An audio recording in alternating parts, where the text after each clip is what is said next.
Next, we are going to see the legal classification of cyber attacks. Based on legal aspects, cyber attacks can also be classified as follows. Number 1, cybercrime. Number 2, cyber espionage. Number 3, cyber terrorism. And number 4, cyber war. These are all very serious according to the legal aspects. Cybercrime. As discussed earlier, cybercrime is defined by the Canadian law as a criminal offence involving a computer as the object of the crime or the tool used to commit a material component of the offence. Here the objective of this is to use the system as a tool to commit the crime and the computer as an auxiliary of the crime. These cyber crimes occur due to the vulnerability of the operating system, lack of user awareness, anonymous nature and storage capacity of the computer. Next is cyber espionage.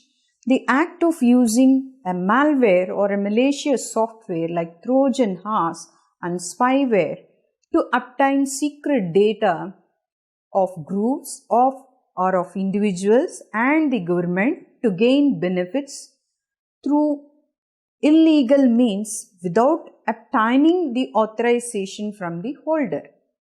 It is alternatively known as cyber spying, and it may be completely carried out from computers in locations that are based in a faraway place. It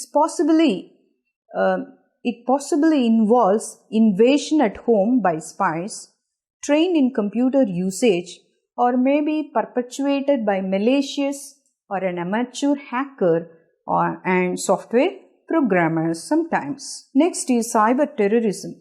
It is the activity carried out by the terrorist on the internet to disrupt large number of system networks with computer viruses and other resources. Cyber war.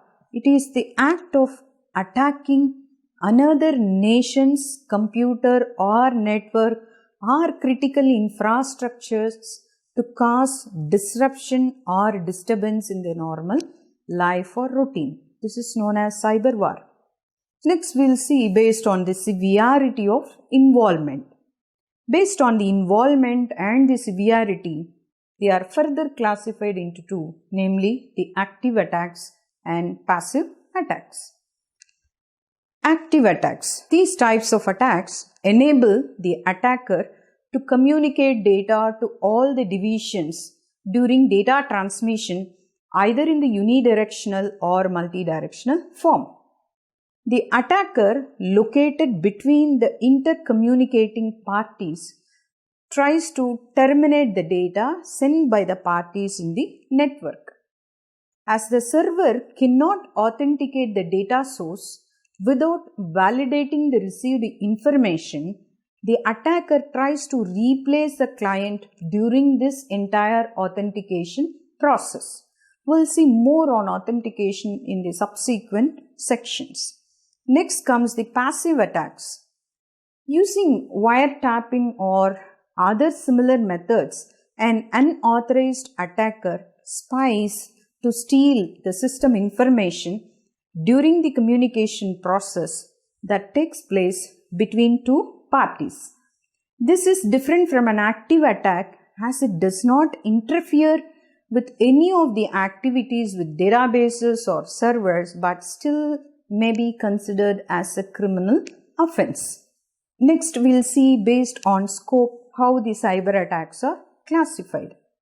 They are classified into two, namely the malicious large scale and non-malicious small scale. Malicious large scale. The meaning of malicious is to have a deliberate intent to cause harm. These types of attacks are conducted by a single individual or group to obtain a private benefit or to trigger chaos and confusion. These are wide-ranging attacks affecting countless systems and causing system crash all over the world with massive data loss, thereby affecting the integrity. Next is non-malicious small scale. These are generally the attacks that takes place accidentally or with improper handling or due to the carelessness of an individual, resulting in the damage of negligible data loss or system crashes. In such circumstances, only few systems in the network are compromised where the data is typically recovered associated with minor cost. Next, or maybe the last one, the cyber attacks are classified based on the network types. Cyber attacks can also be classified according to the network types as mobile ad hoc networks and wireless sensor networks. Basically, they are wireless network types. The MANET attacks, that is the mobile ad hoc network attacks, are Byzantine attack, black hole attack, flood rushing attack, Byzantine wormhole attack, and Byzantine overlay network wormhole attack. As I told you previously, these are all the attacks on wireless networks. First of all, Byzantine attack. This attack exclusively targets the mobile ad hoc networks. It takes place by compromising the device authentication through a data leakage. As a result, the authenticated device becomes undistinguishable from a hostile user. Next is a black hole attack. This type of attack occurs due to malicious nodes attracting data packets by falsely advertising a fresh route to the destination. As a result, there occurs a disappearance of transferred information, which is referred to as black hole attacks. The nodes are only called as black holes. The two primary forms of messages they use for attacking are RREQ, that is route request, and RREP, that is route reply. Next comes the flood rushing attack. During the propagation of floods, there occurs a race between the legitimate flood and the adversary flood, which is nothing but based on the traffic. This results in failed establishment of adversarial free route even with strong authentication methods. Next is the Byzantine wormhole attacks. This attack actually takes place by compromising multiple nodes in the network. When adversaries tunnel network packets between them, this attack takes place by creating shortcuts within the networks. This attack is very strong in nature that involves compromising at least two nodes. Next is the Byzantine overlay network wormhole attack.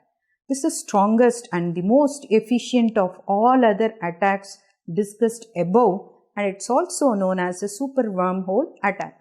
This attack helps in individuals by creating enormous traffic in the routing protocols that ultimately results in network disruption. Finally, we are going to discuss about the attacks on wireless sensor networks, in short WSN.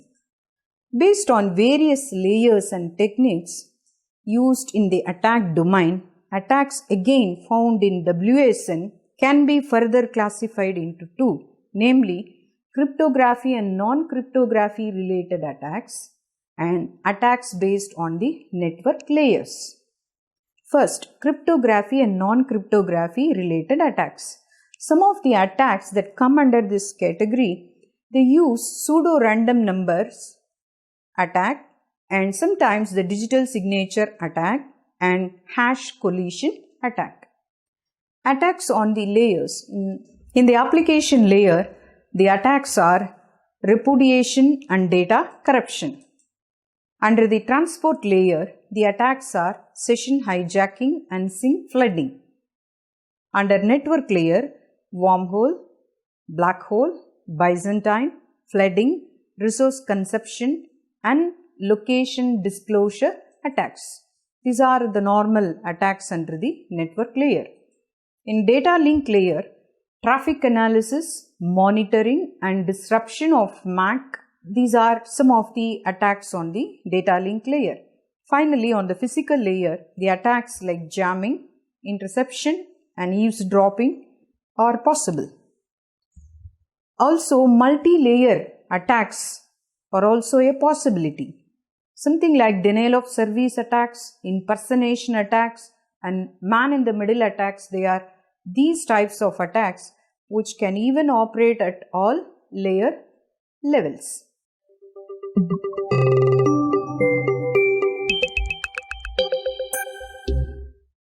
This section briefly discussed the history of cyber attacks, definition, characteristics of cyber attacks, the purpose and motivation, and finally a simple classification of cyber attacks.